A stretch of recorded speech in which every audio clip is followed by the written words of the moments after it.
சமூகத்தினுடைய பொறுப்பா? சமூகத்தினுடைய பொறுப்பு தான்.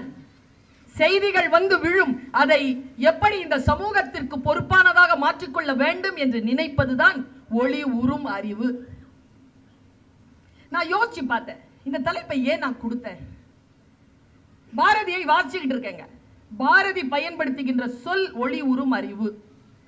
திருக்குறானிலே ஒரு சொல் வருகிறது, knowledge is light from God. அறிவு என்பது இறைவனிடமிருந்து வருகின்ற ஒளி என்று குரான் சொல்லுகிறது. அப்படி என்றால் ஒளி உருகின்ற அறிவு.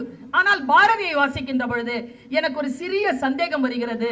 தெளிவுறவே அறிந்திடுதல் என்கிறார், அறிவில் தெளிவு வேண்டும் என்கிறார். அப்படி என்றால் அறிவிலே தெளிவு வேண்டும். எது தெளிவு? தெளிவான அறிவு யாரிடத்தில் இருக்கிறது? பாரதியினுடைய வார்த்தைகளில்